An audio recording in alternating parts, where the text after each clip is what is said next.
TruthSeekah and/or its affiliates are not responsible for any strange phenomena that may occur during or after listening to this podcast, which may include the following: heightened senses of awareness, psychic abilities, UFO sightings, alien contact, time loss, out-of-body experiences, ringing in the ears, ESP, lucid dreaming, increased synchronicities, astral projection, telepathy, stronger intuition, levitation, miraculous healings, and/or remote viewing. Please be advised to listen at your own discretion.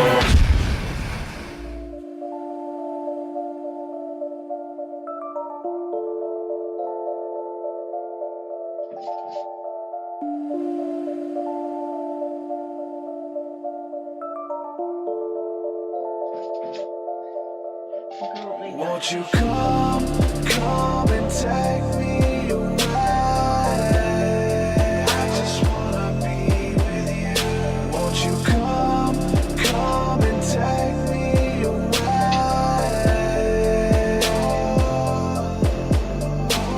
To a place to walk on troubled seas, faith to stand when I don't believe. I just wanna be with you. Won't you come and take me away? I just wanna be with you. Won't you come? You are now locked into the TruthSeekah podcast. Gargoyles! Psychics! Everything's ungodly! Dark savage! Streaming live at TruthSeekah.com. She's not a Christian! Give it up, y'all. Your portal to the paranormal, esoteric, and all things spiritual. She's tampering in dark-sided stuff! And now, your host, TruthSeekah. Ladies and gentlemen, boys and girls, this is the TruthSeekah podcast. How's everybody doing? I'm your host, TruthSeekah. We're going to get into some spiritual, esoteric, metaphysical conversation today. Hopefully we can get into some ideas and thoughts and things we can bring to the table that can help you out on your spiritual journey, no matter where you are. For someone who's really deep, looking for the next best metaphysical thought and idea and deep science, hopefully we'll be able to bring some of that out, as well as some of the simplicity that the average layperson can apply to their life as well. I love the deep mysteries and the simple simplicities to this life, and definitely to spirituality and esoterics and metaphysics. It's beautiful, every bit of it, because I really believe that even the simple truths are really deep and esoteric and profound once we really get into them. So it's beautiful stuff. We're going to discuss all of that stuff today on this episode. I got to say a quick shout out and thank you to everybody who is supporting my work on Patreon, everybody who enables me to do this podcast, to bring this music and art and things to the table. Could not do it without the patron supporters. So if you'd like to support, head on over to patreon.com/TruthSeekah. You get access to a bunch of cool stuff, my entire discography of music, which is 10 plus albums. You also get access to extra interviews and behind the scenes stuff, as well as our Thursday night School of the Mystics, which is the hands-on training fellowship group part of the podcast. So if you're looking for fellowship, you're looking for people to join with, like-minded, definitely head over there and check out the School of the Mystics. That's really fun. We get to connect with like-minded people. So quick shout out to some of the latest patrons we have within the last week or so. Give a shout out to Jared Jones, Alba Rodriguez.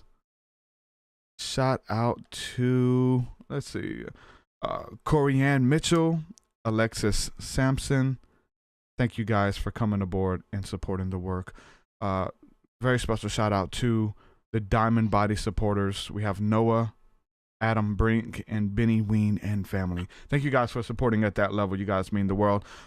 Also, give just a quick update. We did the Shanti Fest this past weekend, which was a concert that I did there, and we also did the first ever live podcast. That podcast is available to listen to now on YouTube. I'm trying to get the audio rendered to be better quality because the quality of the audio is not that great, so I'm going to try to work on that. But it was a phenomenal experience and weekend altogether. We got to meet a lot of really cool people. Got to meet Joshua Fluman, who's been a longtime supporter of the podcast, and he's actually been on as a guest.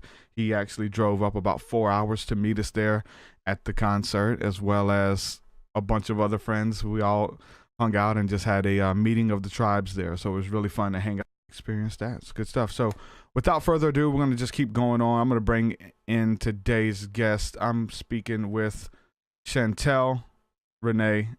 Chantelle, welcome to the podcast. How are you? I'm great. Thanks for having me. All these technical difficulties, man, on your end, now on my end. Now that we're running live, now the ball's in my court. I'm having difficulties, but we're going to make it happen. Welcome to the stream. Welcome to the podcast. Thank you for having me. My pleasure. I guess a good place to start. Let's hear a little bit about your background and what you bring to the table, and some of the work that you do, and then we'll just take it from there. Okay. Well, like you, I'm a truth seeker. As far back as I can remember as a child, I was just always in my inner world, communicating with creation, God, whatever you want to call it. So as a child, I was just always pondering about creation and just lost in my own mind with that. So the journey started for me very early. I was an only child and we moved a lot. So the inner world and the inner realms felt more real and solid to me than the outer world. So that was kind of where it all started for me. But over the course of my life, I've been dedicated to raising a family. I've been married 18 years. And just recently, I've, surrendered to what I know I'm here to do on the planet right now, is just to be in service of others' ascension, to help them along. So I just released a book, Aligning with the Divine. And I'm really passionate about merging science and spirituality together, because it brings the left brain and the right brain into harmony so that we can just embrace more, a little easier, I guess you could say. I've always had a great fascination with like cymetics, frequencies and sounds. And so I tried to do my best to keep this book simplified for everybody, but also give them practical tools to challenge their limiting beliefs, how to guide their emotions. So there's a lot of information in this book that came through me. I really can't take credit for, just being the only one. I think that it, was guided and I was just a vehicle for it to come through. So the book was something I didn't really see coming. I just kind of surrendered into the process of what I was being guided to do. And then, so on the personal work side, I do spiritual counseling and hypnosis and hypnotherapy. Past life regression work is extremely powerful for people to step into their inner healer and, step into their power. So I absolutely love that work. And that's kind of briefly what I what I do. Awesome. Let me ask you this question. You said that you moved around a lot when you were growing up. Did you have a mom and dad there in your life, in your childhood? Yes. Both of Yeah, them my were there? parents were teenagers when they had me. And my dad just moved I think I was like 32 schools I went to. Wow. Yeah. And I was an only child. But I really, now reflecting back, see how much it actually served me, because it kept me really in constant communion with the divine. I mean, I don't know what you use to describe. It's kind of indescribable, Mm-hmm. all that is. And that just felt so safe and so secure to me that I, was always inside, like in my inner world, like I was saying. So it wasn't bad, I think, but when I was moving a lot, it was hard for sure. Yeah, that's it. I mean, that's why I was asking, because like a lot of people who are into spiritual work, or people who are empathic, like they've had like a harsh upbringing, right? Or they didn't fit in, so they drew themselves away, whether it's to books, whether it is to mysticism, movies, that speak about this kind of stuff or whatever. And it just seems like there's a common thread there for people who had like an unstable upbringing. I myself, would go to a school for 2 months and then go to another school for 3 months and then go back to the same school, 2 months later. And I was always moving around myself, and I just kind of see myself one who, was fascinated in something that never changed, which is the spirit realm, which is God or spirit or source or whatever the case is. Everything else was like failing and unstable around you, but that truth, that dimension is always there and constant, right? Mm-hmm. No, absolutely. And I realized there was a very specific moment when I was probably, I don't know, I grew up in the South, like Georgia, Florida, Texas. And there was this moment where I walked in, I was fishing with my dad, and we went to this bait shop, and there was this big sign, and it said, "If you're black, don't let the sun shine on your back." And I remember it like hurting my heart Mm-hmm. because of the hatred just on that sign, you know? So I think I've always known that we were really ignorant of our more similarities than, I mean, how can you judge somebody based on skin color? I've just never been able to wrap my mind around that. Yeah.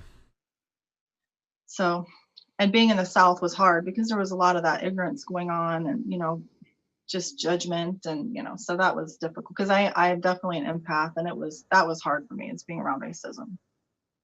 Yeah, I've definitely had to deal with that as well as one doing, you know what I'm saying, hip hop. I'm from the South as well.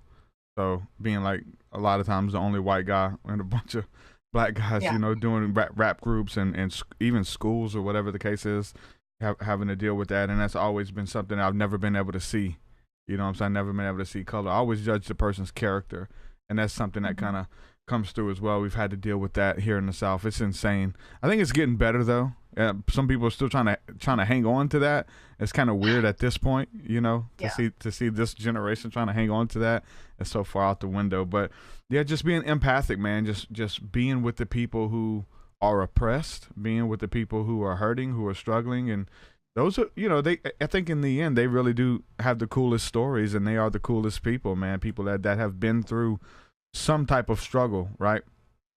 And so that's something that's really cool to think about coming from the South. I wanted to ask you this because I was looking through your book, and it was funny too as I was reading it, and I was sharing out on the Discord who I was interviewing today, and a bunch of the people went over there and checked out your website, read the synopsis of the book, and immediately bought it without even hearing the interview. They just went over there, bought the book. It's like, yeah, I need this in my life. So shout out to those people who did that, and everybody, make sure you go over there and support her work as well. But wanted to talk to you about this idea, because this is something that I've dealt with in my life personally, and then again I have friends who are kind of caught up in this cycle as well. But one of the things in your book, you say that you kind of help people deal with breaking the cycle of self-sabotage patterns, and that can be really devastating if you're building something up, if it's a life's dream, a goal, if you're headed down a path, and then you just like do one thing that just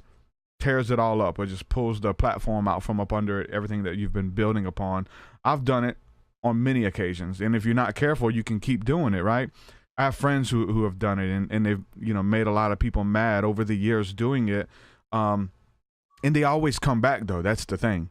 Like, they're on a path, and then they self-sabotage, curse everybody out, whatever the case is. They run away from that, and then they come back and try to act like nothing ever happened, but you can't really undo that stuff. Essentially, talk a little bit about the self-sabotaging.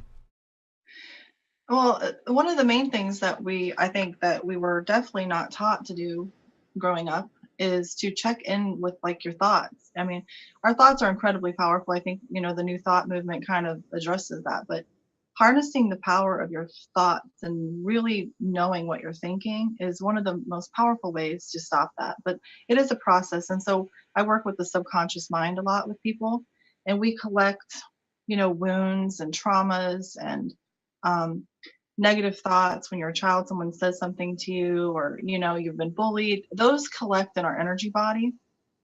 So if you think about like our nervous system, I mean, we're wired to receive free-flowing energy, and then these experiences happen, and it blocks the flow coming through. So when you work in the subconscious mind, you can basically redirect all of the, you can basically have those leave and then communicate directly to your subconscious mind, and then those patterns will be broke. So that's the quickest, most effective way, I would say, is hypnosis, by going directly into the subconscious mind.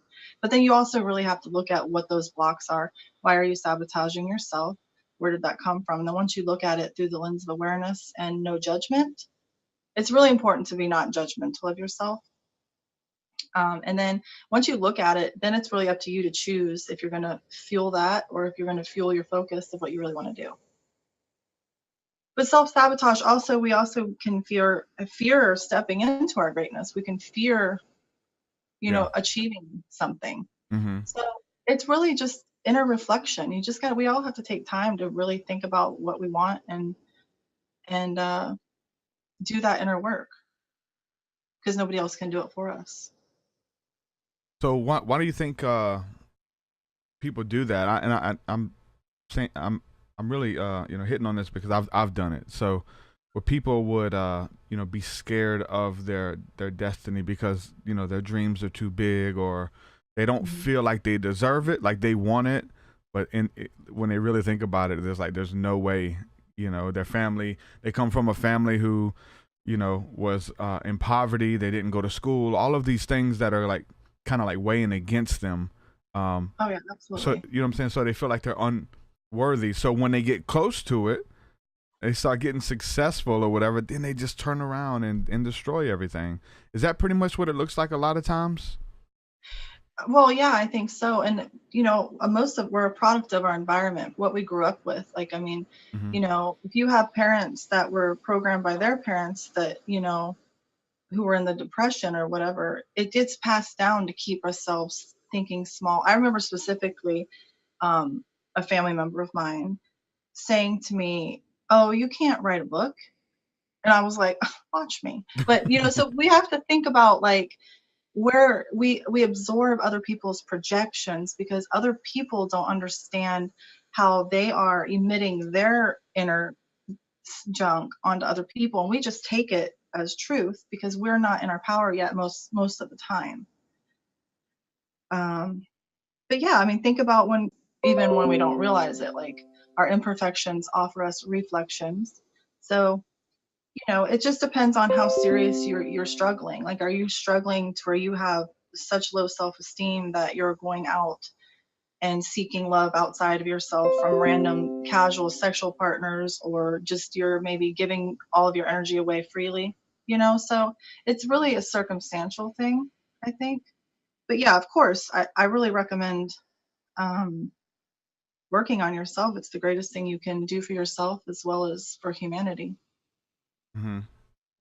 Because I feel like if you don't, find that healing, you kind of take that stuff with you into your relationships, into your practice. Oh yeah. It's like that extra baggage. Yeah. Oh, I agree. I'm all about like you have responsibility for the energy that we give as well as receive. Because before we, like, I think actually now that it comes full circle for me, once you do that, once you're ready to be responsible for what you're thinking, what you're putting out into the world, and what you're taking in, and that takes spiritual maturity. But when you look, through your daily experiences and your relationships, and you I like to say, like, you go into a higher perspective and you just look down at everything, and you also have to kind of be in your heart. You really have to be able to be in a space of compassion for yourself and for others. Otherwise, you're not taking the path of least resistance, I guess we could say. Mm-hmm. Because when you're living from your heart first, things tend to move a lot more effortlessly. At least that's what I've found. Because the mind, we've been taught, is the powerful, all Mecca. But it's actually, I feel like once the heart's online, then the mind follows. Mm-hmm. What do you think is the best way to do that? I mean, or where's a good place to start? I know you talk about hypnosis and things like that. Self-hypnosis. Is it just kind of admitting it, or like that's kind of a good place to start, that you just need to admit that you need help, or admit that you have these character flaws and defects and things like that? Where's a good place to start? Well, you just gotta get humble and just realize that you have imperfections. But I think our imperfections are gifts for this experience on the planet as well. So I don't want people to get lost in that.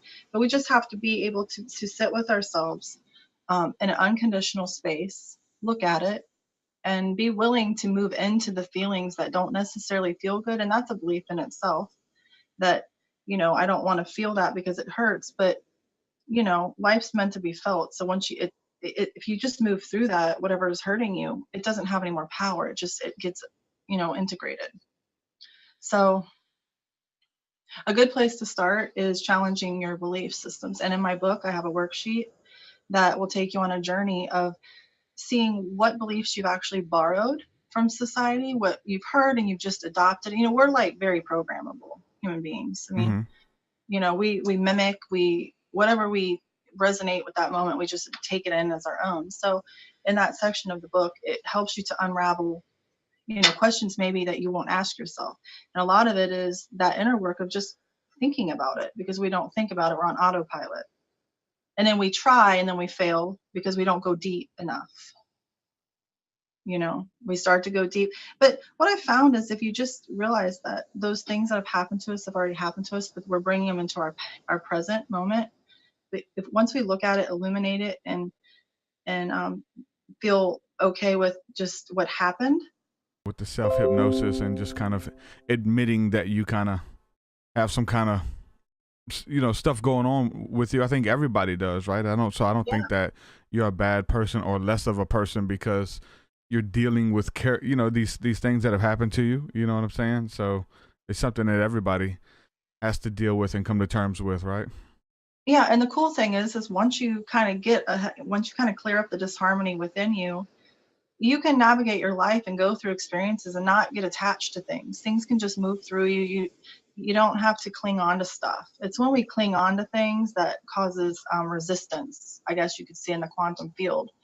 But if you could just get to where not that you have to take a bunch of shit from people or anything, but I'm just saying, let's not let things that have happened to us stay in our bodies. And in our emotional field, because that prevents us from experiencing joy and those higher vibrations or higher emotions that we all really want to kind of reside in at most times. But most of us, we can get into depression and doubt and self-esteem issues, and those are dense emotions that keep us in a contracted energetic state. And we didn't have tools. Most of us don't have tools to get ourselves back up, right? And it's not just about thinking happy thoughts. I mean, we got to be real. But it's about being with those emotions, but then moving through them and letting them go. And like I said, that comes with maturity and with awareness, and just owning it. But you got to really be. Well, I shouldn't say you have to be, but it helps to be. It like a bird's eye view of yourself, watching yourself, because our minds want to wander, but we're not our minds. We're here to master our minds. And once we get that kind of, focused in, it's a lot easier just to experience life and be present.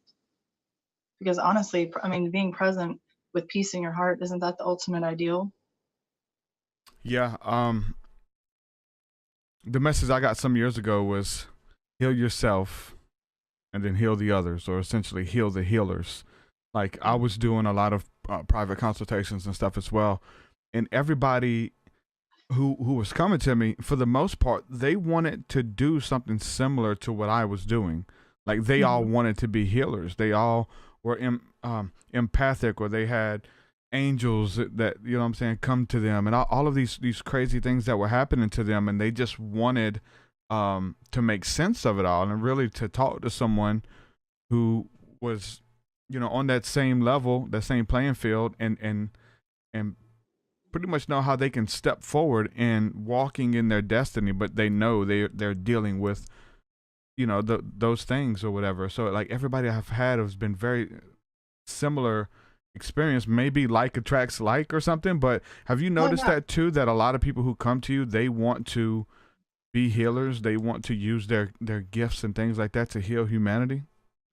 Oh, absolutely. Because, anybody that is coming to me, I just have some kind of small something to offer them on their journey, I kind of screen clients, or I screen people I want to work with, because I genuinely want to work. I'm not just trying to take people's money. I really want to see their heart come online and open up, and, to feel like they're not the only one, because I sure as hell felt like I was crazy. Like I didn't come out, like to write a book like this was really challenging for me, just because my family, I was worried about what they were going to think, because it's so far out there for so many people. I'm talking about the evolution of human consciousness and, energy, and, people are very religious, and I respect all of that, but I had to really, and so I'm thankful for you and people like you who are bringing conscious communication out into the forefront, because we all have this in us. It's been so suppressed. And, people get so excited. They're like, oh, this is my truth. This is my tribe, So, yeah, we're all here to just basically ignite each other. And you know, no, I love the saying, know thyself, heal thyself. And when you know yourself, you heal yourself, but then you also know that everybody else is one and the same with us. Like, you know, do you resonate with oneness, the divine law of oneness? So when you go into the perspective of that we're all one and that everybody is reflections for our spiritual growth and amplification, you can really rise up through a lot of crap quick. It's just about keys of remembering, because we already know it. We've just forgot. Yeah. So, as far as people, you know, wanting to heal themselves, wanting to, you kind of mentioned saying yes to the call or answering the call or whatever. Is that, I mean, does that look like being authentic and being okay with coming out? Because you can answer the call within, but until you like fully are okay with it and not be scared, you know what I'm saying? And that's one thing that where like it kind of shifted gears for me, was the fact that, okay, I'm going to embody this. This is what I am. People are talking about me, making fun of me, regardless if I'm in my shell or if I'm just open with my ideas and the experiences that I'm having and the way that I express them. But to like walk in that spirit of authenticity to where you don't really care, you're answering the call, because there's a lot of other people who, you know, they have that call too. There's a scripture in the Bible says that, you know what I'm saying, many are called, but the chosen are few. Many people are called, but not a lot of people are going to answer the call and really step out and embody it, you know? So, it just shifted gears for me when I just, you know, quit caring about the opinions of men and what other people thought.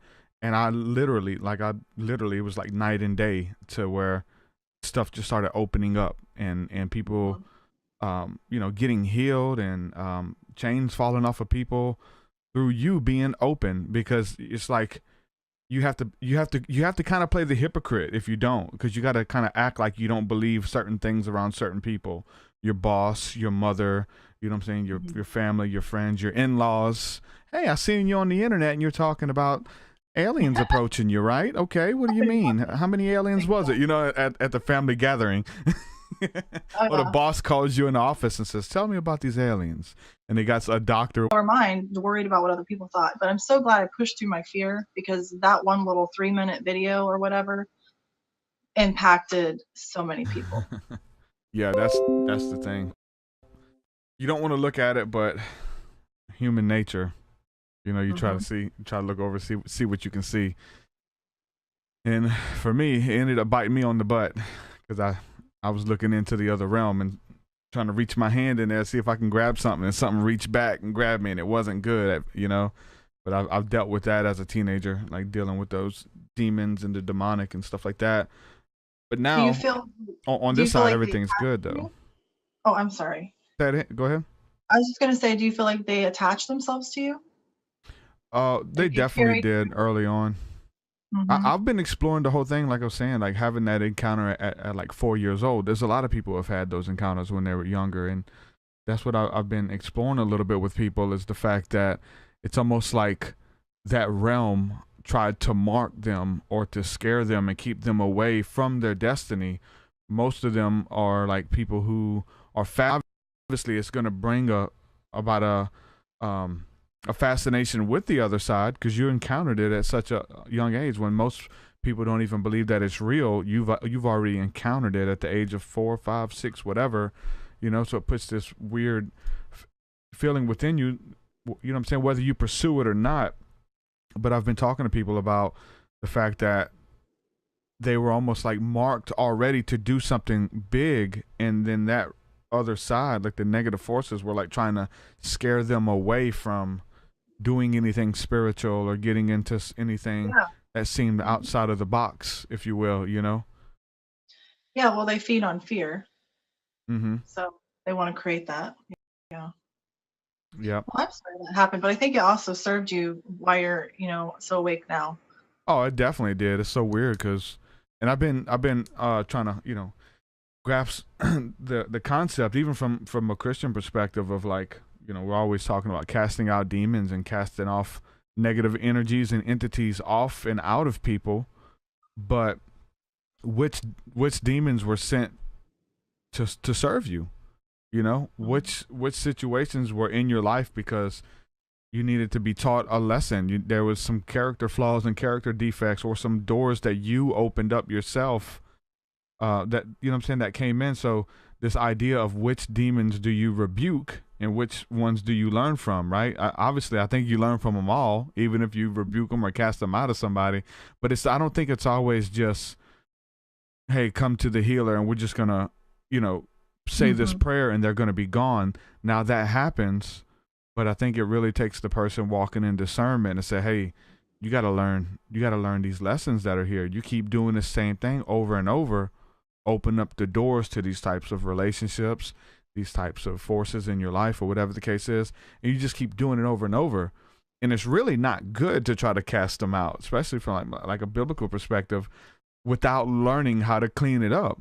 You know, it says it's actually pretty dangerous, because if you cast it out or get rid of them and you don't clean yourself up and close the door, then they're going to come back with stronger entities, you know what I'm saying, that are much nastier than they are. And it says the state of that person is worse off, you know, more later than they were to begin with. And we see that with drug addictions and any type of addiction, really, that you know, that can end up taking somebody's life in the end, really.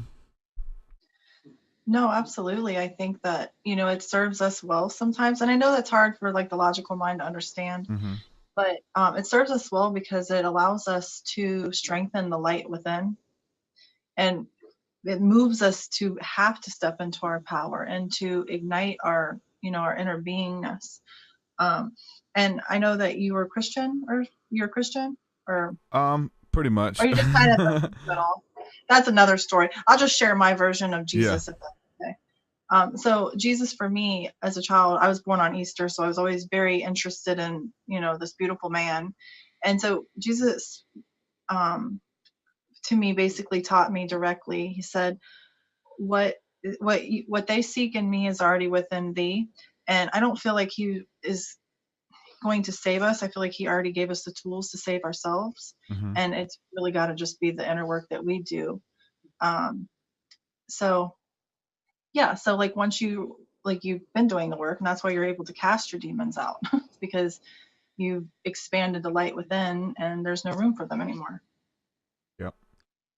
Yeah, but it's changed over the years. Like hindsight's 2020. You're able to look back, and so the demons that you were like trying to rebuke and trying to get rid of, now you're kind of glad that they were there, like you said, because if that stuff wouldn't happen, I wouldn't be doing what I'm doing today.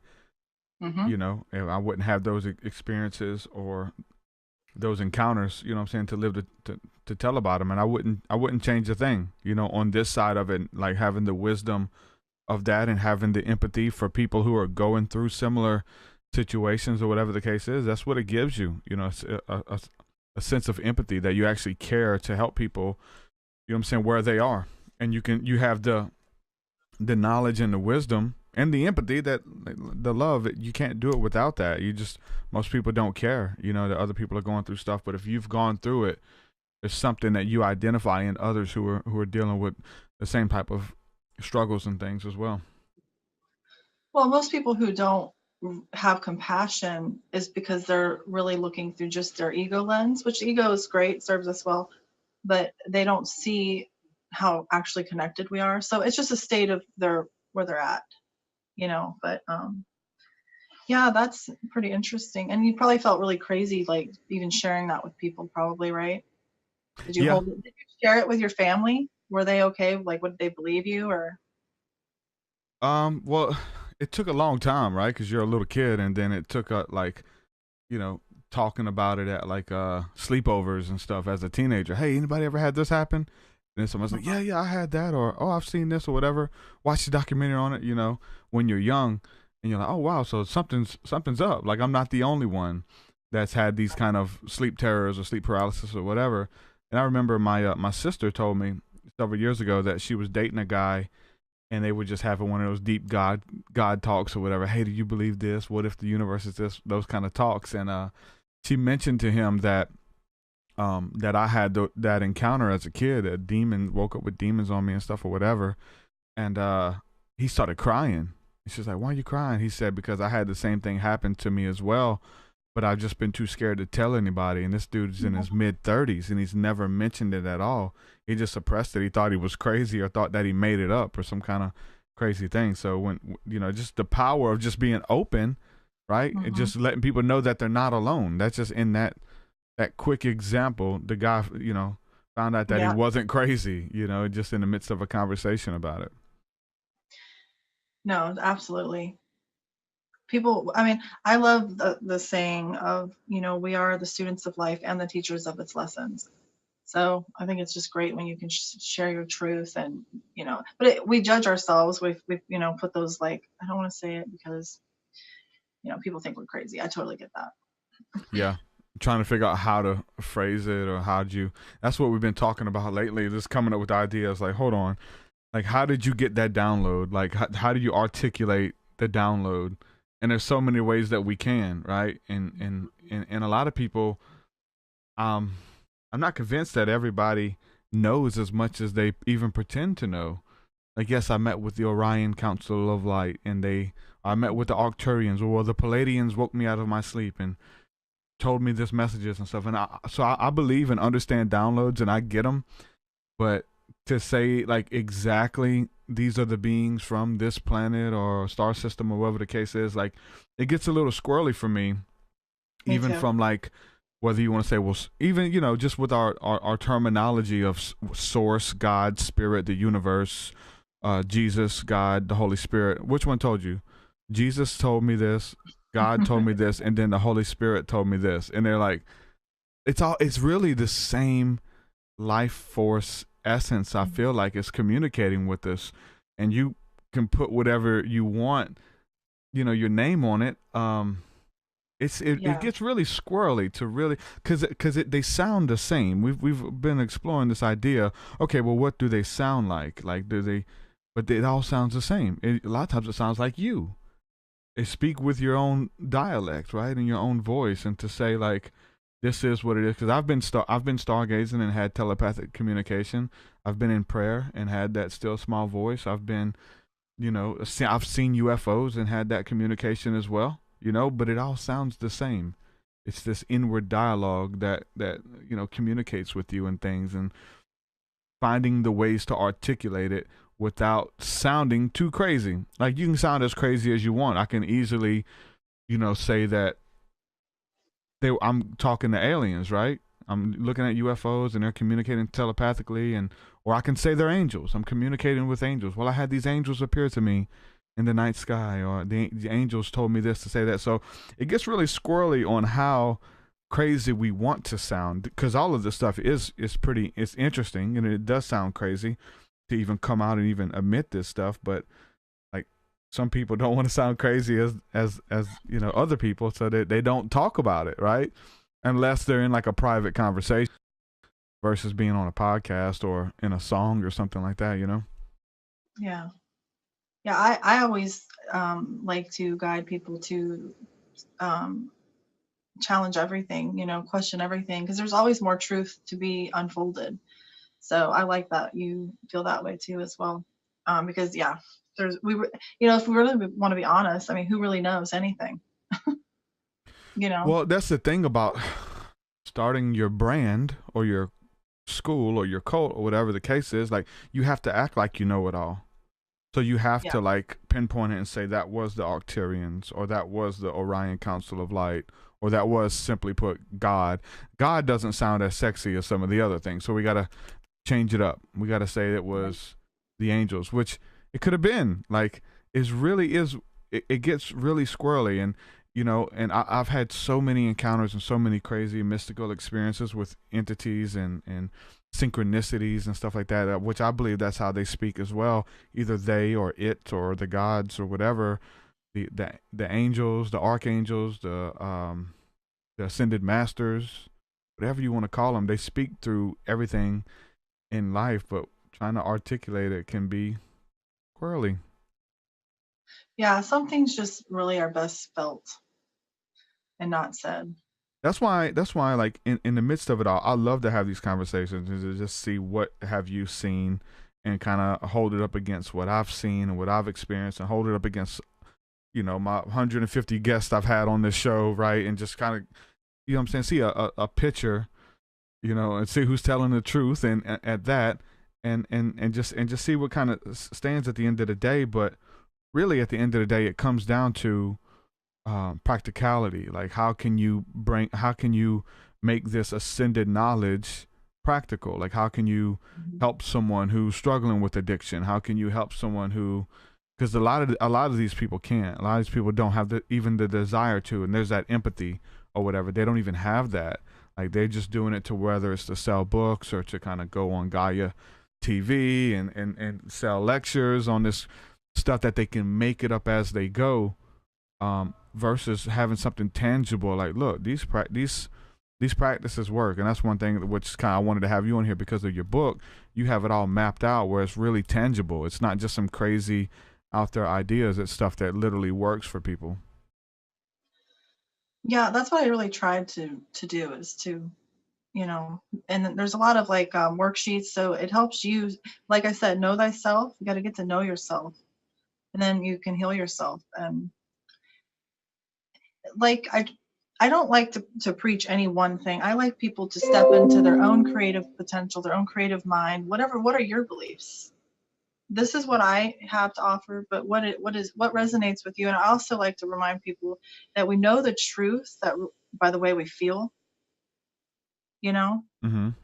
And another thing I really like to guide people into is getting into the inner body sensations, learning how to feel our emotions, how to feel things, because that's like the best navigation system we have is our emotions, and they're incredibly powerful communicators.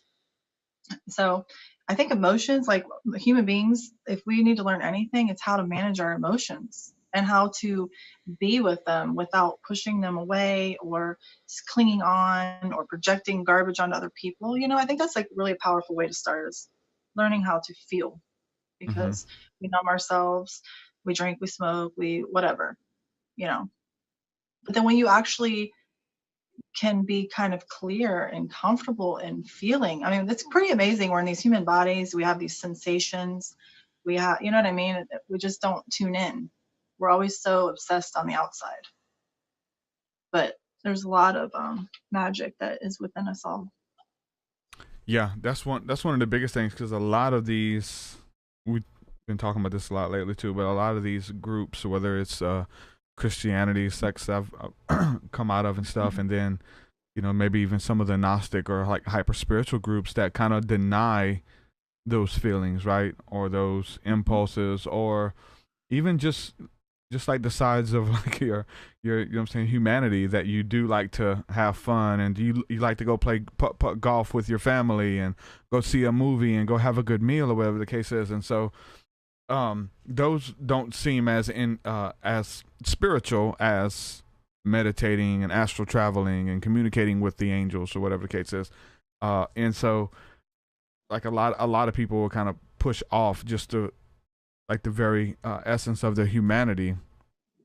But I think, that's spiritual too, right? Everything that we do, it's not just because if that's all they see, that's all they're going to expect. And it gets really weird, because I've had people, look at me like that, and they get they see me doing human things or making people laugh or telling jokes, and they're just like appalled or something that I'm a human, because they think that I'm some like super duper advanced spiritual guru or whatever the case is. But at the same time, I think I am, right? It's both of those, both sides exist, and they both work together.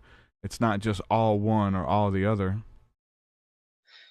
Yeah, and we have to remember, I mean, we're animals too. We have a carnal side to us, and that's another thing that what I feel like we're all ascending. I mean, when I say ascension, it's what I feel ascension is integrating our higher self into our lower self, and thus bringing more of our spiritual energy into our physical body. So ascension, sometimes people think you're going to fly off the planet or something. That's not how it is for me. It's just really raising your light and bringing them together. Mm-hmm. And so this is off subject, and I usually don't talk about religion, but so, like in the church where they had the priests, they needed to abstain from sex, right? Mm-hmm. That right there puts a resistance on their natural state of being. And there's, you know, you could say, well, they did that so the money would go back into the church when people died. There was no family. But so what you did was you wrapped somebody that is designed to experience and express sexuality, and you put them in constraints, and then look how it, you know, leaked itself out. Mm-hmm. If you know that. So that's just one way to look at it. So when we suppress, you know, we have to be real. We have these real thoughts. I have dark thoughts. I look at them, they go by. They just float through. You know, we attach to them, that it becomes our reality, and then we start bringing in and materializing in our relationships. That's the whole thing I really am passionate about, is teaching people the power of our thoughts. Yeah. And that we are animals, and it's amazing that we have these bodies, but we are sexual beings. We do have darkness. We do have light. It's really just about bringing it into balance. You know, and anytime we put a restriction or a resistance, we create a magnetic field that just attracts more resistance. Yep. So it's like, just let's get into the free flow. Yeah. It works both ways, because like we're talking about having that empathy towards people. It's, you have the empathy because you've been through something, and now you want to help people, right?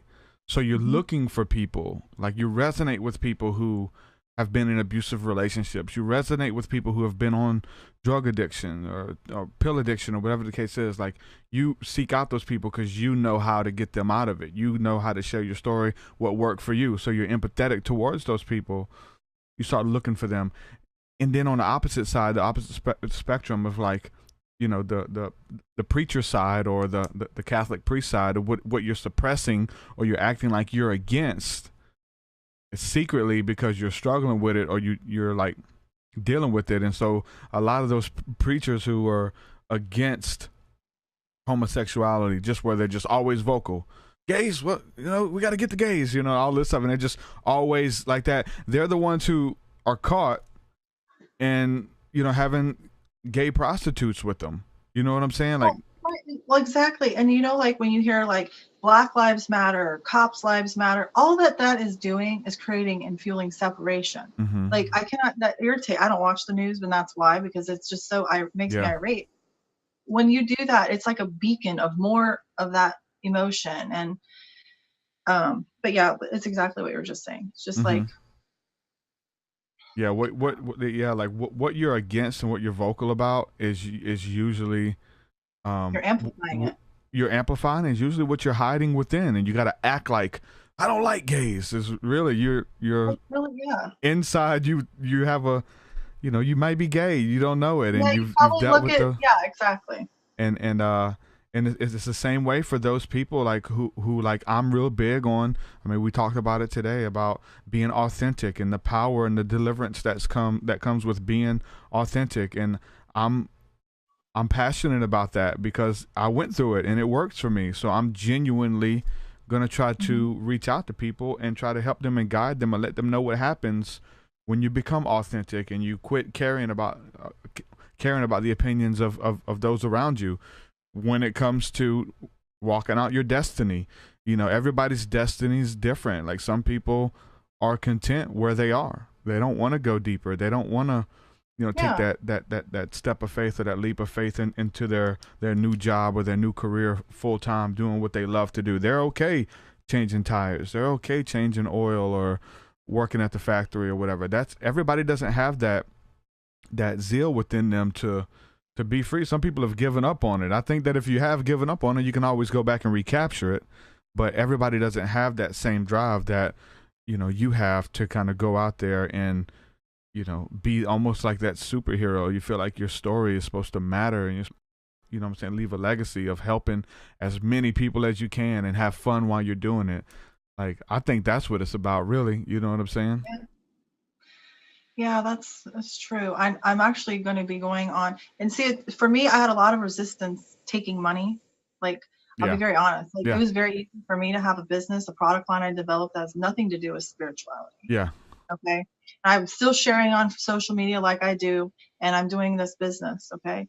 And then when it comes to doing service with people, I had a resistance. Like, I just want to help people, but I had to stop that because energy is energy. Yeah. And so basically the universe, you know, flushed away all of my we were in a flood, a natural disaster in 2016. We had like a river come through our house basically. So that was a huge ordeal, but it took away, I was already writing the book too. So it was like, okay, stop working on this and get on your path, if that makes any sense. But I think what I really wanted to talk about was manifestation quick.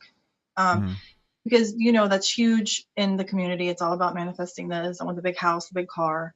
I personally try to invite people to think about what they're really wanting to manifest, because we know the stories of people who've manifested, you know, a mansion or a car or whatever.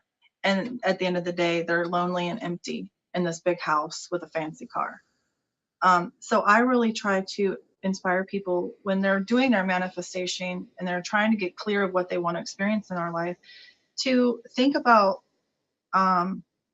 focus on spiritual prosperity. Like, what do you really want? Do you really want a big house? Do you have to keep clean? You have to pay all these taxes and bills and stuff? Or do you want a more simple life? What do you really want? Because we've been programmed, like through rap videos. I know you know all about that. You know, get the car, get the girls, and it really isn't satisfying. It does nothing for you. It's like you just experience, and it's not real wealth. Yeah. So, you know, enriching and focusing on what really matters, I think, because people, you know, The Secret was an amazing thing that came out, but it's missing a lot of the mechanisms, like the other laws that go with the law of attraction that really bring manifestation into play.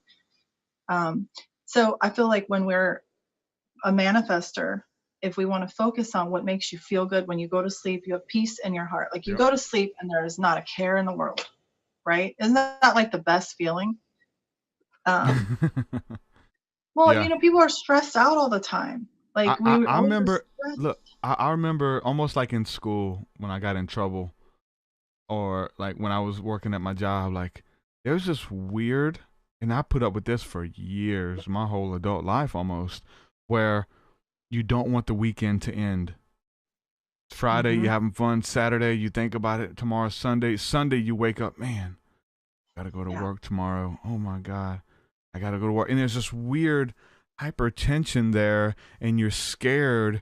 You're like, man, I wish I didn't have to, but I gotta go. And then so you go, you know, the next day comes, Monday morning comes, and you clock in, you go to work, but it's just fear of Monday morning.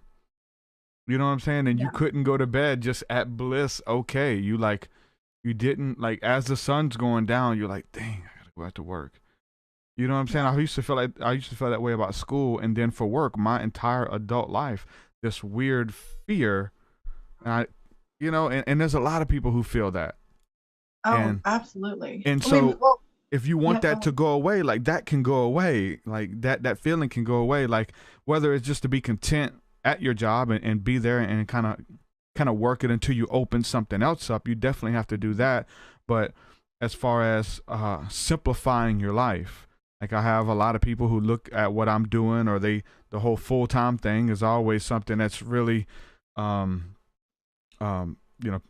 everybody wants to do what they love full time, you know, and I think everybody should, and everybody deserves to, if they work the steps, and if they build it, if they try it, everybody can do it. But you have to simplify. You might not be able to live in, like you're saying, the big old house and the big mansion, and you might not be able to go eat out 4 times a week. You might not be able to, you know, get your hair done every month or every 2 weeks, or get your nails done. There's things that you have to kind of do without and simplify to get your bills down low, to say, look, we can survive and still be good if we did this. And that's a process, because people get into so much debt. Just the way the society's set up is to get you in debt and keep you in debt. So many people have to work against that. And it's even that idea is like, I'll never be able to, because I'm $40,000 in debt, $60,000, $100,000, whatever in debt. So I'll never be able to, you know, do that. But there's still ways to simplify and get your bills down low, and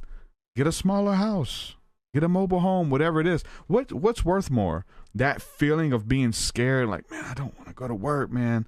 I do not want to go. I wish this can last forever. Is that worth the big house, getting having a bigger bed, having an extra bedroom, a nicer house?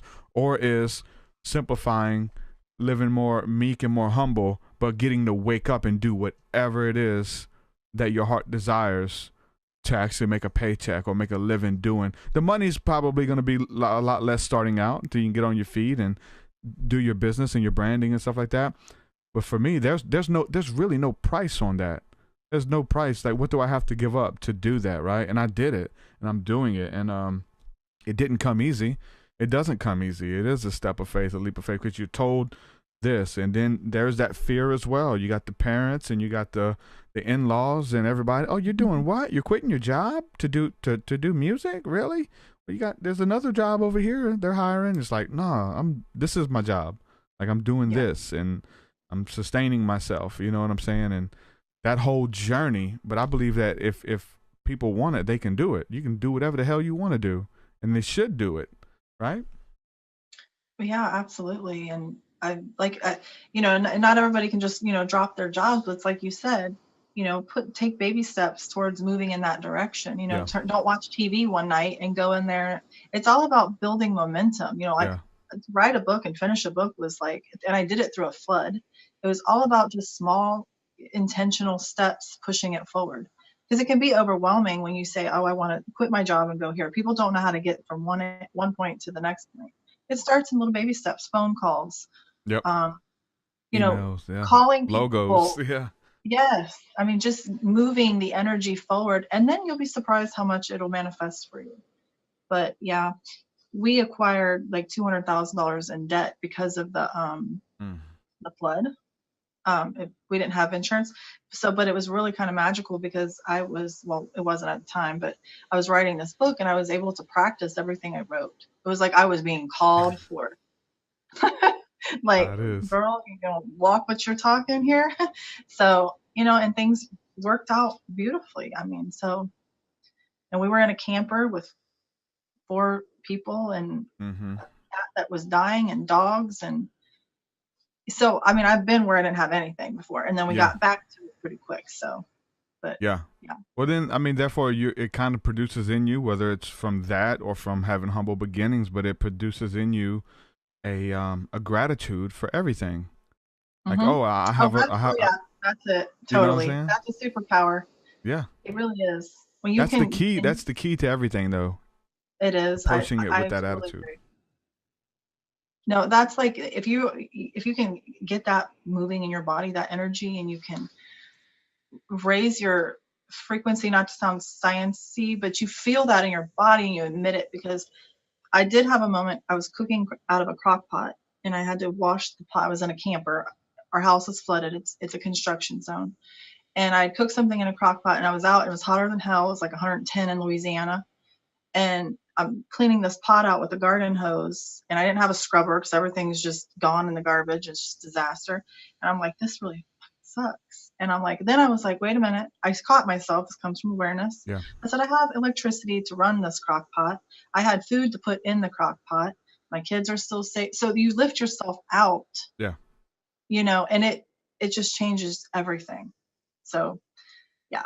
Gratitude is awesome. It's not just a cliche. It's just not one of those like just be grateful. It's awesome. It's really powerful. Even with that overwhelming feeling about, having to go back to work, between Sunday and Monday, that transition, this is like sucks the life out of you.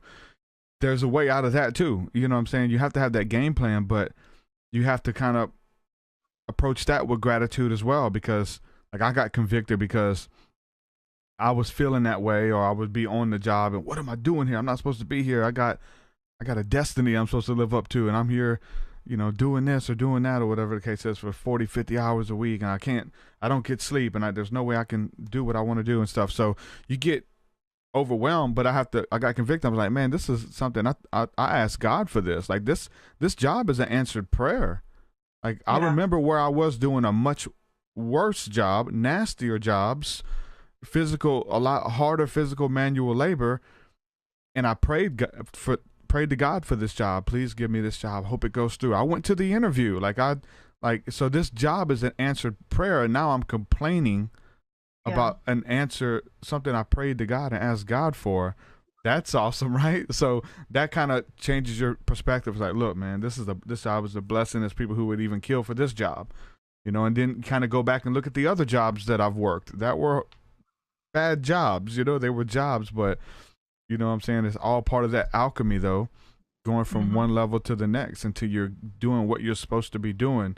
I think that every place that we're in, whether we're in those dead end jobs or that stress is there, you're supposed to feel that. You're a person. You got to know what that feels like. You got to learn from that stuff. I don't think that any of us, even if we get off the path for months, weeks, or years at a time, it's all used, man. It's all used in our story, and it's all used in our alchemy somehow. Like somehow, I think that we're all right where we're supposed to be at that moment.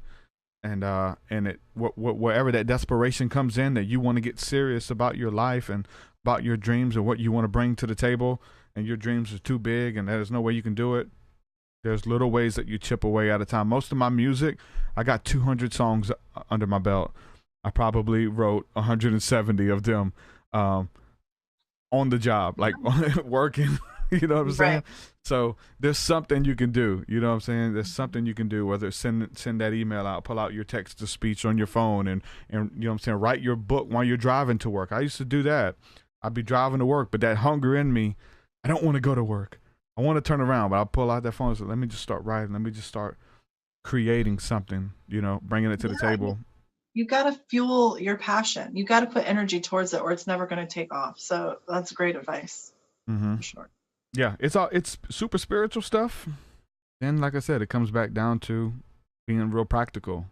Like, what are the angels telling you? They're telling you what? The secrets of math and science and how to build spaceships and like what is all that stuff if it's not going to help somebody in their day to day, you know, fulfill their dreams, like walk in their destiny, you know, and all of this stuff. And I really do think that it is deep. It is crazy deep stuff, right? But we're supposed to take it and make it practical for the lay people because, you know, it sounds sexy and it sounds very intriguing. I do a good job making it sound that way in my music, right? Traveling the ethers, communicating with ETs and summoning UFOs. Like, it's really cool.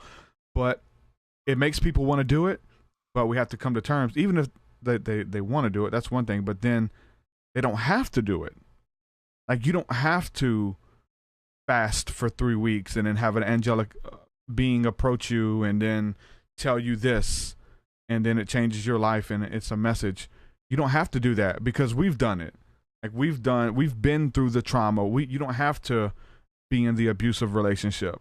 Like, you don't have to go down that road to learn. You can learn from the people who have already done it, the people who have had the experiences. And we can make it practical. We can tell you, look, you're in a toxic relationship. Get out of it. Stop meeting those people at the same place. You keep meeting these people at the bar rooms, and then you don't know why they're alcoholics and they want to party and all this stuff, and you want to settle down. Like, you know, all of this stuff comes into play. It turns into something that's real practical at the end of the day. I mean, Yeah, I totally, because there's billions of people on the planet and a small percentage of them are talking about the spaceships and, you know, there's people dealing with just regular everyday human stuff. Yeah. You know, and the whole thing of like, you know, not wanting to be human is really sad because I'm sure you hear that, right? Sometimes in the community. Oh, yeah. Like, I don't want to be, well, it's such a blessing and such a gift that you've been given. And I really feel that we chose this also on some level. You know, that we don't have to just evolve into something else. That's like a false illusion almost. Like, where are we trying to go other than right here, right now? Because it's really all there is.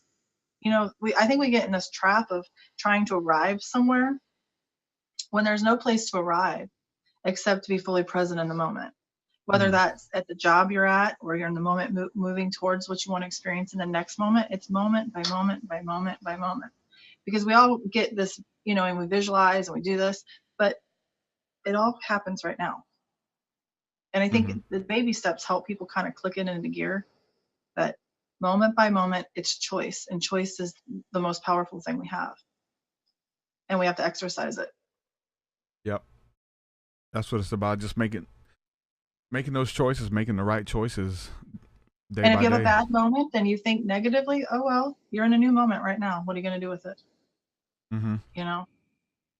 People want to be like, I think it's part of understanding just like free will, of understanding that some people would rather be the robot. Like, they would rather Like people struggle Sure. with what we can call sin or, addictions or whatever the case is that are not good, right? They want to overcome them. They need help.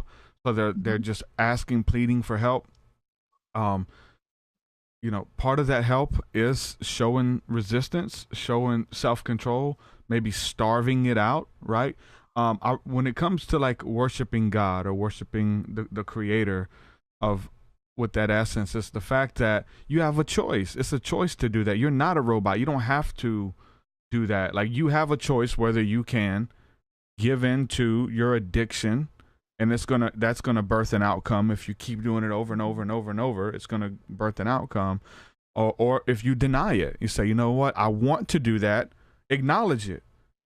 I love to do that. Like people who are on drugs, they love that feeling of that instant high. Smoking crack, meth addiction. Eventually you learn to hate it, but you love the high. They're chasing the high, but you have to give up a piece of yourself to get that quick fix. You can easily get the quick fix, or you can say, you know what, and I'll do it as in worshiping God for me. That's just what works for me, and say, you know what, I want to sow towards my destiny. That's not going to get me where I'm supposed to be.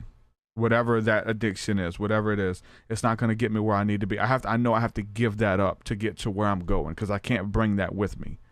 You can't bring it with you. You can't bring the crack addiction to your Fortune 500 company. It's not going to happen. You can't bring the meth. It won't happen. So it's those choices each day. I can do that and get the instant gratification, be okay because you love to do it. There's things that we love to do. It's an instant gratification to the fleshly desires, but it's like, you know what? And I tell God to say, I love God more. Like I love my family more. I love my mind more. That I could be a robot and just easily, that's out of my system. I don't even care about it. There's no devotion in that to like the higher, you know what I'm saying, intelligences and God. Like you're not a robot. It is the free will. It is the choice. And at the end of the day, you got to make those right choices. Well, I agree, but I also look at, we're programmed as children. I don't like to use the word program, but it's really what happened, So fear leads our lives a lot of times, and we don't realize we have this choice, this free will choice, this infinite potential to tap into. We don't even have awareness of this quantum field of energy that is dancing around us constantly. We don't know how to navigate into the real realm, if you really want to look at it like that.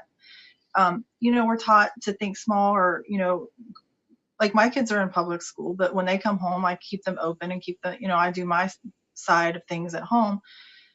But, you're taught that you're going to get a job, work the rest of your life. We're not supporting our children in growing and tapping into creative things. You know what I'm saying? Like, imagine if there was something for you that you were really talented as an artist. So let's get him in a career path on that. Yeah. They keep you in like the basic job systems. The fear comes in of thinking outside of the box, because as children, we were free thinkers, and then that changes through that. We can't blame it all on the schools, but it's a large part of it. Mm-hmm. Yeah, they don't reward that, but there are schools, and it's cool when you can find those schools, man, that actually cater to, what the strengths are and those kids and what they're interested in. Like before we went live, you're talking about your son, loves gaming and live streaming video games and stuff, and like now we're in a place where you can make a living doing that. Now you can make a great living. Like there's 14-year-olds making millions of dollars a year. Yeah, he's already generating some, and I resisted that because I was like, I don't like having all these people energetically exchanging with my son, but he's 16 now and he still wants to go to college, and so I'm going to support him on that, but he's going to do computer tech stuff as well. So yeah, exactly. I mean, we can do really what we want, especially now in this time and age. Yeah, that's really awesome that you're doing what you're doing. I didn't realize that you were doing this full time. Yeah, I'm about a year in. I got let go from my job August of last year, and then I went 6 months on workman's comp, which was just pennies, drawing your pennies. So after that was like the test. Are you gonna sink or swim? Like, you're gonna find another job, or you're gonna stick at it? And so I do my podcast and do my music, and I do graphic art and things like that on the side as well. for people and build websites. I do music. And so, that was like, the push from the creators, like, look, here you go, try it, and so, my wife was on board with it because she knew how, like, I was just getting super duper depressed, what I'm saying, feeling like I was, made for like, greatness or whatever, doing great things. But then in the end, feeling that, because not everybody feels not everybody feels that way about Monday morning. There's a lot of people who get up and go to work. That's not the default for everybody. Like, you can turn that off. Like, there's people who get up on Monday mornings and they love their job. They can't wait to go see their patients or whatever they do. They serve. There's people who love bagging groceries, man. And when you meet those people who are authentic and they love what they're doing, I don't care what they're doing. I've talked about that. I got tattoo artists they love to go to work and draw on people. Like, they get a kick out of doing that. But if you meet there's people who are working at McDonald's who love it. They're just smiling, joking, laughing. It they takes love all it. kinds of kinds, and we Exactly. need to, hold on, sorry, I'm just, yeah, we need all kinds of kinds. It takes, everybody to make the world go round. So as long as we feel good about ourselves and we're enjoying our life, I mean, who cares what you do? Yeah. So that's what I'm talking about. Fight that feeling, man. And if that's you, you're a perfect candidate. Like, if you have that, Saturday, Sunday, like, oh man, I gotta go back to work. I had that for 20 something years. No matter what job I was doing, it's like, oh, I gotta go. I didn't like, all the jobs. I hated my jobs. I was not supposed to, that's not what I wanted to do with my life. And then it gets depressing. You can really fall in that depression. Like, man, I wanted to be a rapper. Man, I wanted to be this, or I wanted to be that. But now I'm cleaning toilets. I'm a janitor. You know what I'm saying? Like, what am I doing? You're standing there with a scrub brush in your hand, cleaning toilets, like, literally. And that could be that you can get depressed really easy, but you have to pull yourself out of it. I say take that negative energy, and that's where the power is. When you feel that stuff coming in your chest, you know that you're a perfect candidate. I got to do something about this, man. Yeah. I do not want to feel like that this. energy in a different direction, totally. And it's that means that also means being in tune to those feelings, and you obviously have that. Recognizing them. Most people walk around totally not feeling anything. Well, I think I think a lot of people are in tune with them, but they think it's default. Like, there's no way they can change it. Like, they have kids now, and then they got a mortgage and they got a car note. Like, there's no way that I can do this, and even like the system is against me. All odds are against me, which really they are, but there's other odds too that are forever in your favor, that have plans to prosper you and bless you and have your, future in mind, and get with those plans, right? You know what I'm saying? There's scriptures even in the Bible, man, all throughout the Bible, where like God just promising you a great future, and you're going to enjoy life and you know what I'm saying, live it to the fullest, and nothing's going to stop you, and nothing and nobody can hold you back to fulfilling your destiny. And like, those are the things that have helped me, you know what I'm saying? Because you believe it, you read it, but when you have to apply it, you have to apply that stuff. Like, you have to grab onto it. Yeah. You just know that it exists, but once you grab it and you become the manifestation of those scriptures or of those lectures or whatever the case, whatever you've been listening to, and it starts working, and it does, and all of it's practical, and it seems so far out of reach. And people would even say, oh, well, you got this, and you got supporters and stuff like that help you. Like, that stuff didn't come overnight. You had to build that. Build it. It didn't come overnight. And I've been talking about this a lot lately. I know I sound like a broken record, but it's just good to discuss. I've always felt this thing where like that people deserve to have their dreams manifested. Like, everybody deserves it, right? And I felt that way. Like, God loves you, and that you embrace the love of God, and you can, walk in your dreams, and you deserve to do whatever you want to do. If you want to be a musician, if you want to be a painter, if you want to start your own business, you deserve it. But it took me, reading this book by Manly P. Hall about black and white magic. At the end, is talking about, man, God doesn't care if you're happy or sad. Like, those laws just exist. Those universal principles, they exist, and you deserve what you work for. You don't deserve to have something handed to you that you didn't work for. It goes back to what we've been talking about.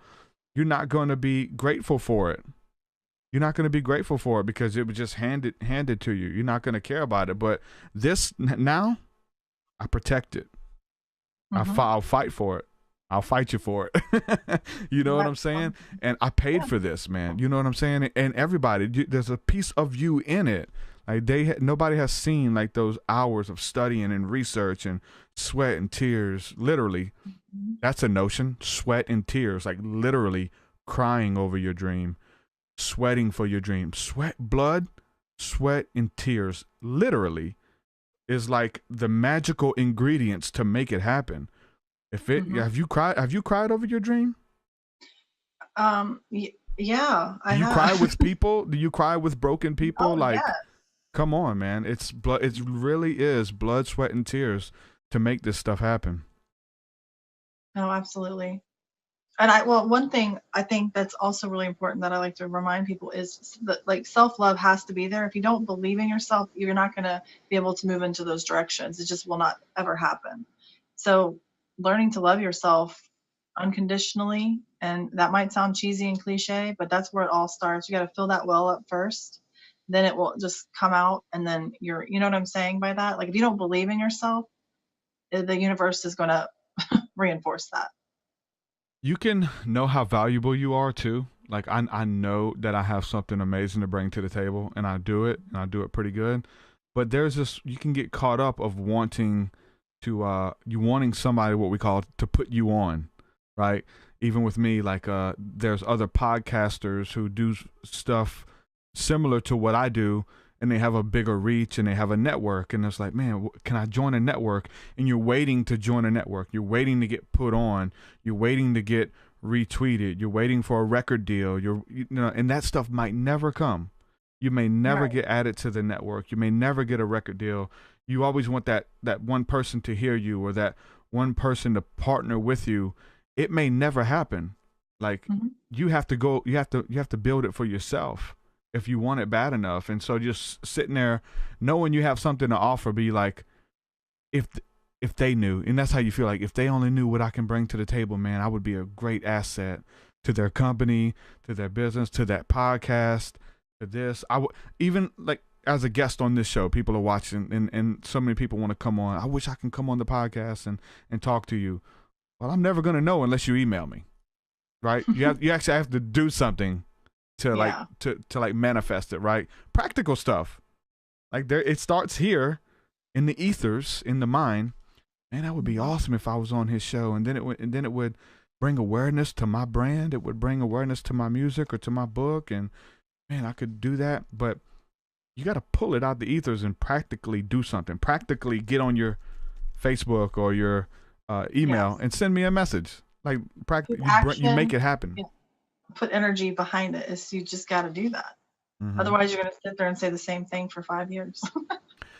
Yeah, it's something about having those good ideas, because they just exist. Nobody knows about them. You daydream about them. You fantasize about them, and sometimes it almost seems like God's taunting you over them, because they're just great ideas, but they don't exist in the physical. They're just in here, and there's so many of them.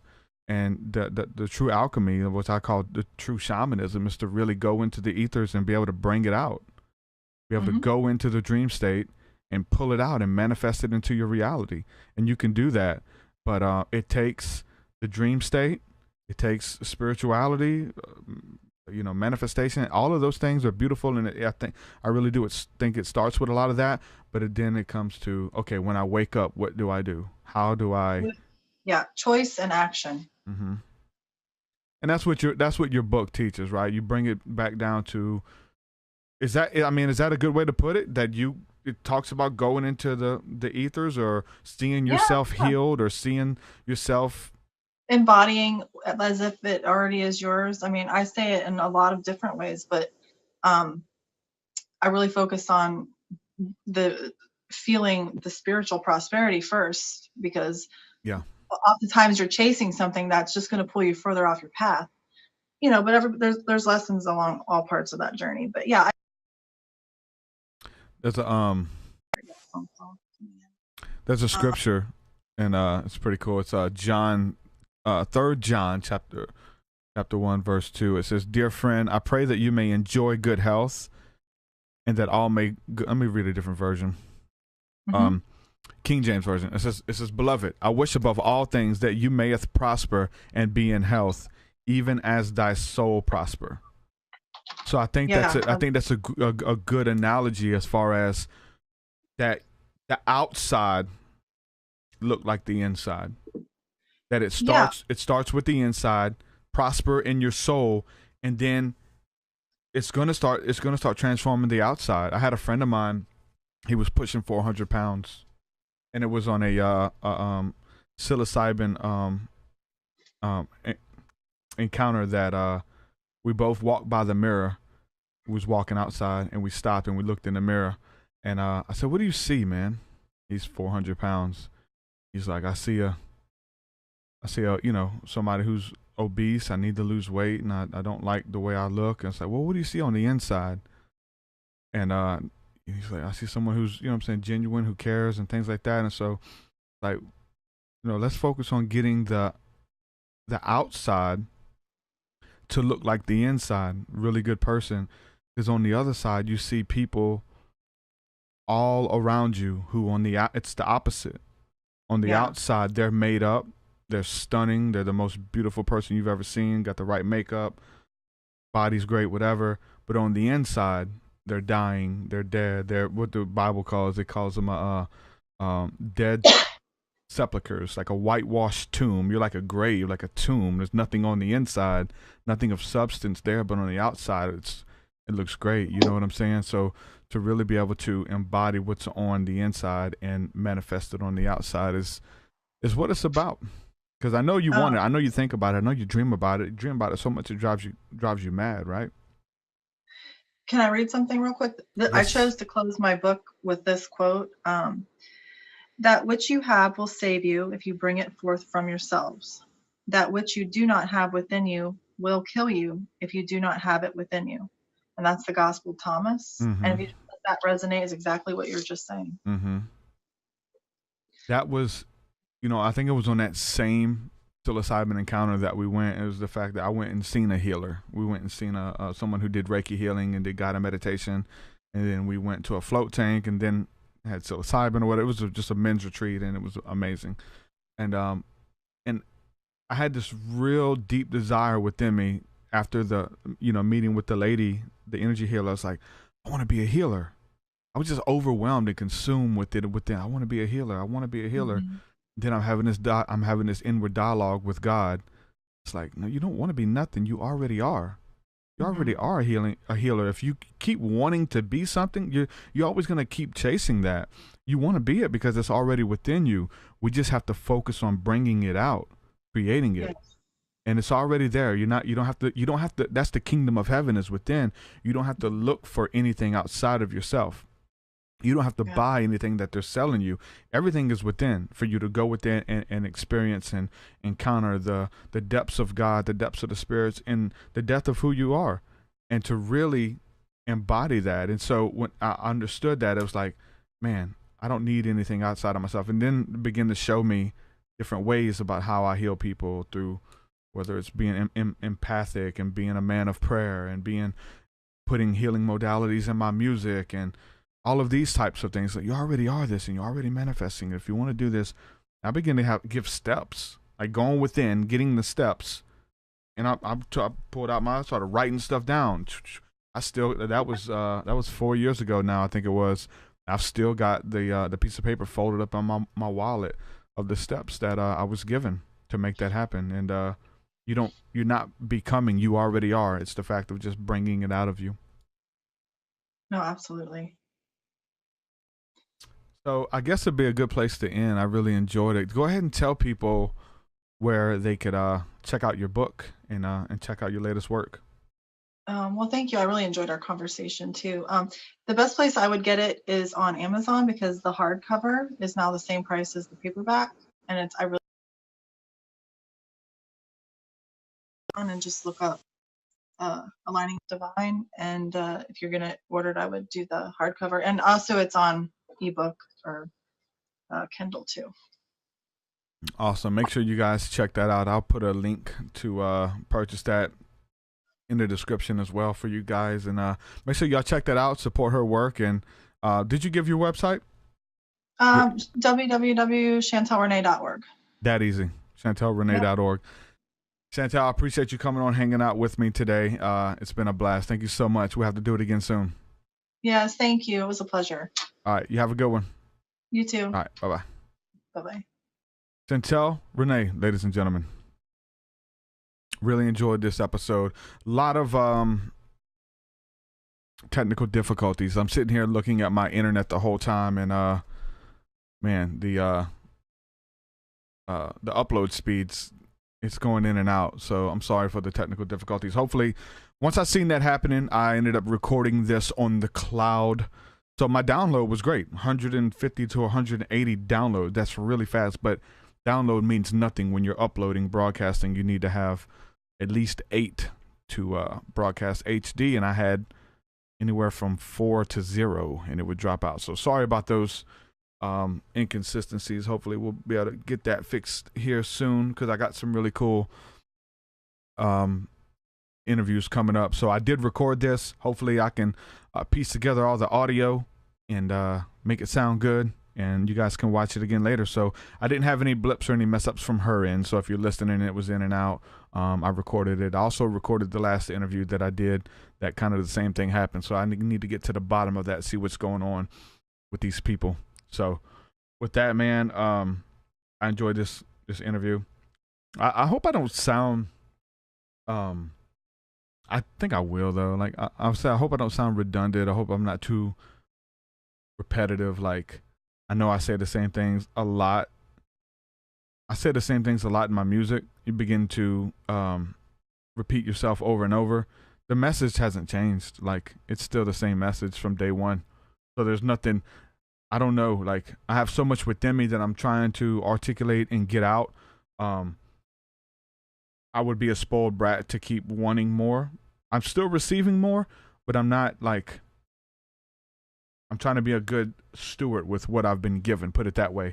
So I'm trying to find neat ways and interesting ways to get that information out to the masses, whether it's through different ways of saying the same thing. That's all you get in my music. You know what I'm saying? There's only a handful of things, and at the end, there's only one essence of it at the end of the day. But I don't know. Maybe it's because I'm the creator and I'm the one who knows where this stuff comes from and how it's put together. But it is what it is. I don't know if there's any new. Everybody's looking for the new revelations. What are the aliens saying? What is God saying? What is this saying? What's up? What's happening? Everybody wants something new when y'all haven't even done the work with the old stuff yet. You know what I'm saying? I want a new word from God. I need a new word. I need a fresh outpouring. You already had an outpouring. You didn't do nothing with that one. What you going to do with this outpouring? Nothing? Yeah. So be faithful with the few. He'll make you ruler over more. You want more, be faithful with what he's already given you. That's truth on everything. Like, how can you be faithful with your own podcast and your own business and paying taxes and all this crazy stuff? How can you be faithful with that when you can't be faithful to get up and clock in and go to work and not complain? You're going, but you're complaining the whole time. You're complaining the whole time. Yeah, but I do it. You don't do it complaining. The Bible says to do all of your work as you're doing it unto the Lord. Isn't the Lord the one who opened up the doors and you're there to begin with? Does he let you do things that he doesn't know about? Is he not there watching? Does he not oversee it? Like, is there something that you can do to hide from him? Adam tried that. Didn't really work that well. He was able to see him. Put clothes. He was naked. Put clothes on. He's like, man, what are you doing? I'm naked, man. I'm trying to cover up. I'm trying to hide your sin. That's the sin, is trying to hide it. I don't necessarily think that it was the fact that he ate the apple with Eve and all that stuff. Like, I don't think that's necessary. I think the fact that he tried to cover it up and hide it. Like, there's grace for you. There's healing. There's repentance. There's all that for you. But the sin is when you get crazy, you start trying to hide it up.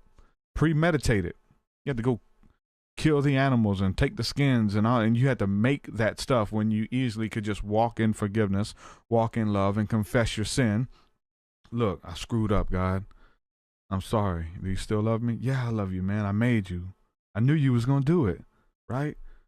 Like, God is appalled. Adam, why did you do such a thing? It's like, look, man, I put that within you. You're going to go after those things, but you're not going to stay with them. I knew you was going to go after those things. Look, I already knew. It ain't nothing new. Look, I put it within you because why? You just like me. Made in my image. He said, I would have did it too. Right? That's the creator, man.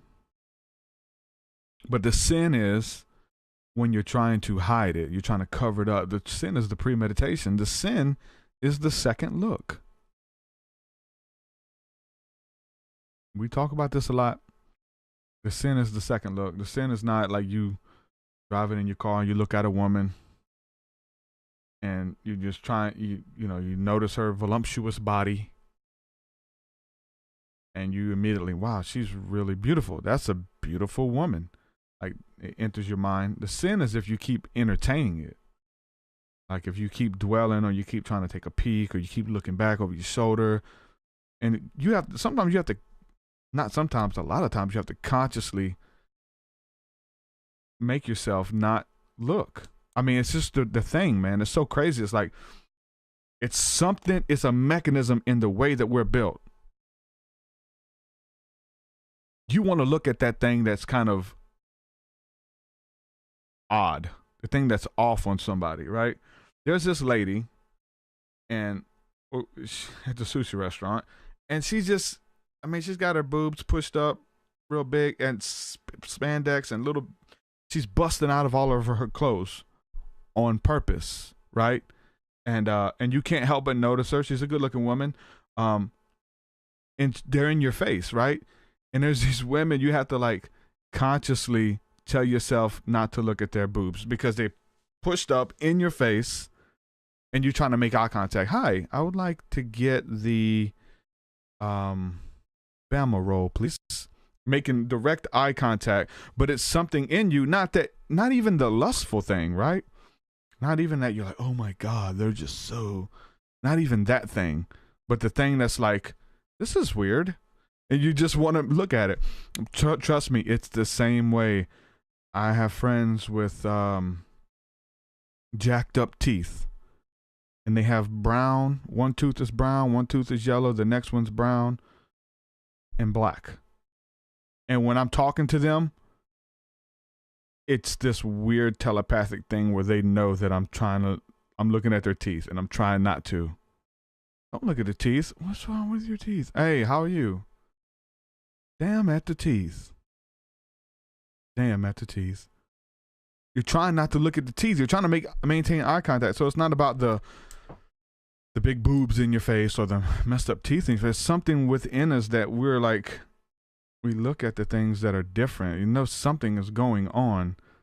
You know, it's crazy. So crazy. I don't know what it is. Or if somebody's got something jacked up on their face, you like keep looking at it. If they got a lazy eye, you're like, what's wrong with your eye?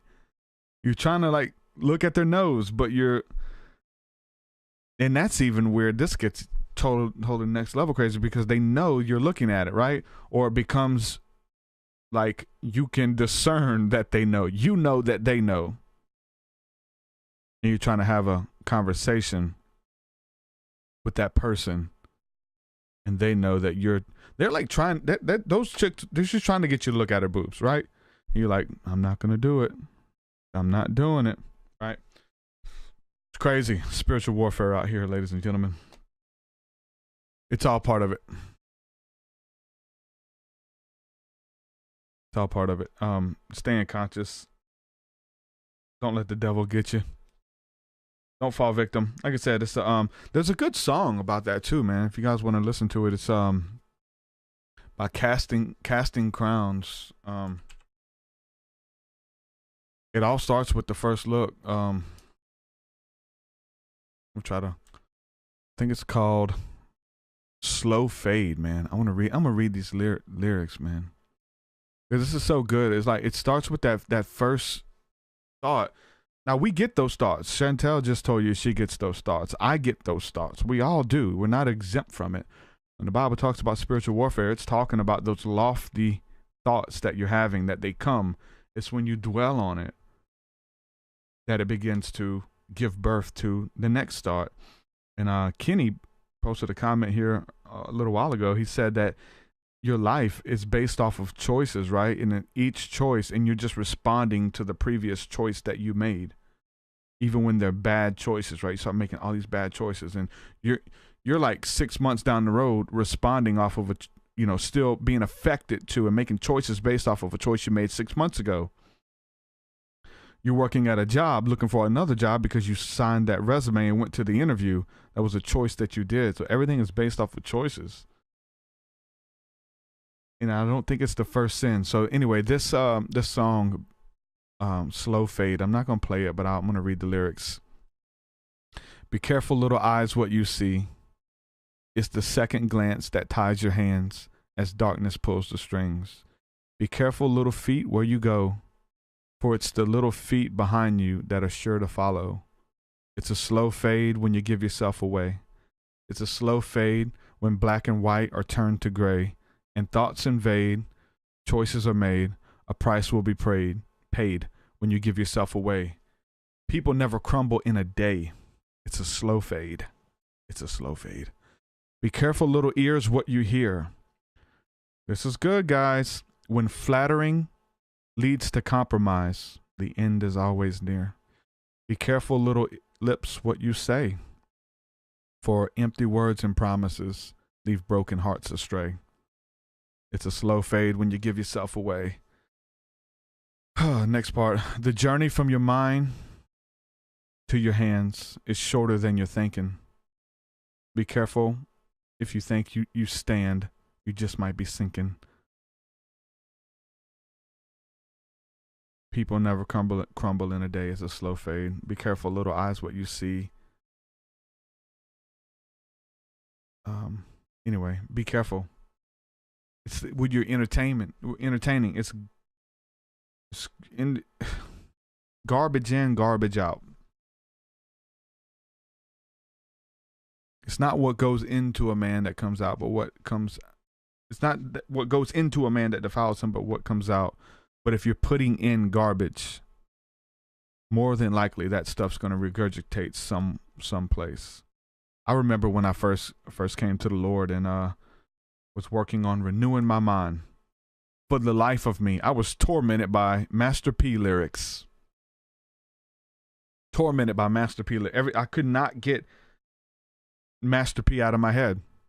I'm just want to think lofty thoughts, good thoughts, beautiful thoughts.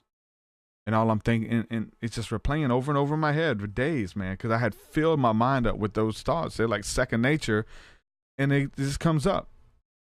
That's why the Bible says to meditate upon the word of God, and it's something about your hearing. Be careful, little ears, what you hear. The Bible talks about hearing and talks about what you see. The Bible says faith comes by hearing, and hearing by the word of God. Faith comes by hearing. Okay. So what you're listening to, this podcast serves as that, right? Music definitely serves. Lectures, teaching, preaching, whatever you're listening to is going to come back up. Be careful, little ears, what you hear. Be careful, little eyes, what you see. The things that you're looking at throughout the day, guess what you're going to see when you close your eyes? Ooh.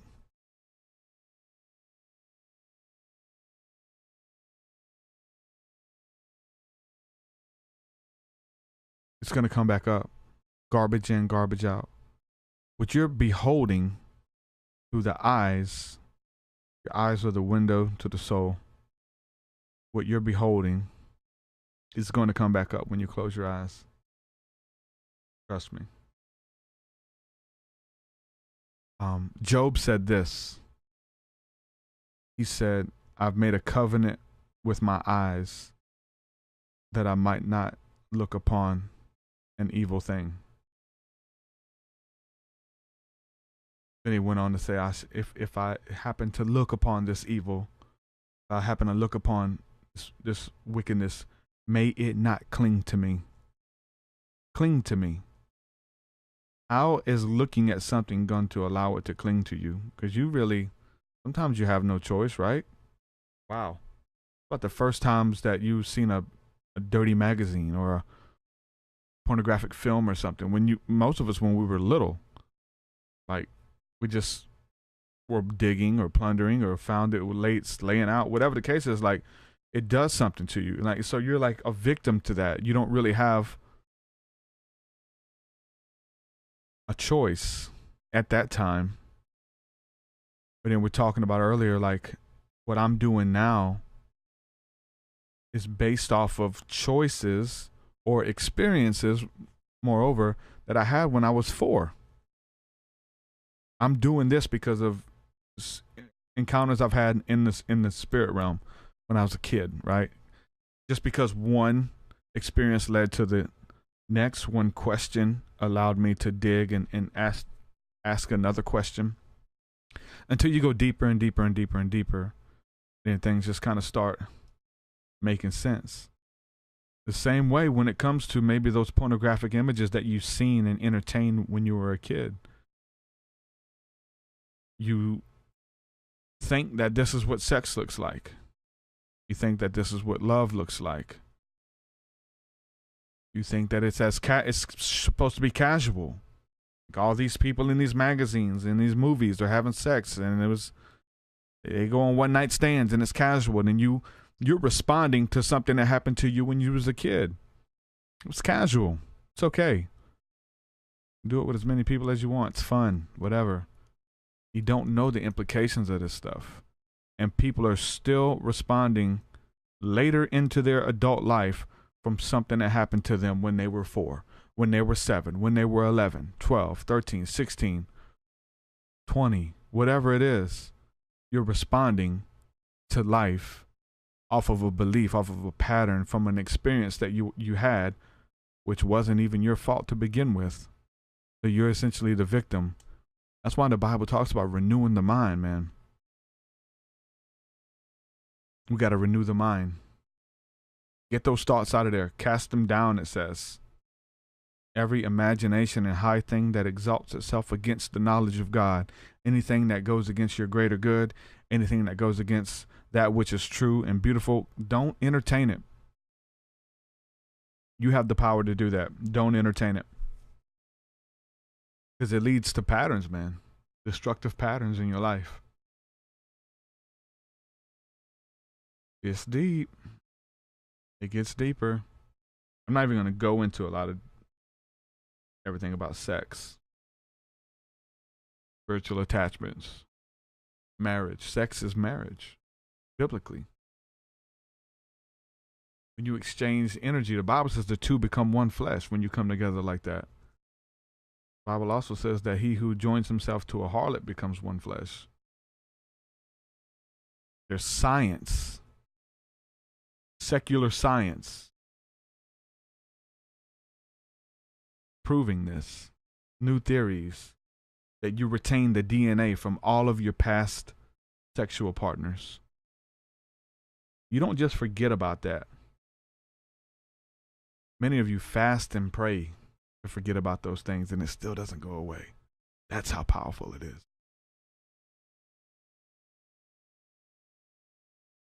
If you know better, you do better. It's crazy. I'm gonna go into a little bit more detail on that. I've been writing some stuff in the past, but I think I'm gonna include it in my book as well, because it's very spiritual. It's definitely dealing with the spirit realm. Coming into one flesh, two becoming one flesh is definitely a spiritual topic that needs to be discussed and how that's performed and all that kind of stuff. So anyway, I've still been writing. I've been doing some more writing, and woke up this morning to get a good bit done too. Covered the topic of fasting. Got a couple pages on fasting in there and the spiritual implications of that. That's it. That'll do. Thank you guys for the support. Like I said, I know this podcast was like in and out and all kind of crazy stuff, but hopefully I'm able to piece this together and bring it home in the end, and so that we can have a good podcast to listen to that didn't mess up too much. And so hopefully that'll be out there, and I'll get to the bottom of what's going on with this internet. Silly people. Maybe it's the rain that's causing it, probably. But yeah, with that being said, I'm going to say peace and shalom. Thank you guys again for the support. If you would like to support, head on over to Patreon. The link is in the description. Patreon.com/TruthSeekahs. Sign up for any level of giving. It's really easy. You can give $1, $5, $10, $15, $20, $25, $30, whatever you want to give. And it would be a blessing to help keep me doing what I'm doing. I couldn't do it without you. So thank you to everyone who is supporting. Also, other ways of giving as well, and other ways to support. There's a bunch of links in the description there. You can get a free audiobook. You can sign up on Audible and get that book, and they give us a kickback. You can shop through Amazon. There's t-shirts and merch. And for you guys watching on the podcast, there's this cool little TruthSeekah mug. You can buy a mug. You can buy a t-shirt, all that cool stuff. Whatever you want, man. Anything helps. And so I appreciate all of the support on any level that you're able to do that. If you're not able to afford anything like that and help financially, I do appreciate your prayers and you simply sharing my feed out there and stuff like that, sharing the podcast out, all that stuff. Just everything works. So with that being said, I'm gonna say peace and shalom. Christy Johnson, whatever your name is, says she wants a t-shirt. Link is in the description, my friend. Thank you for all the support. It really means the world. So with that, I'm gonna say peace and shalom. We'll do this again very soon. Shalom. Shalom.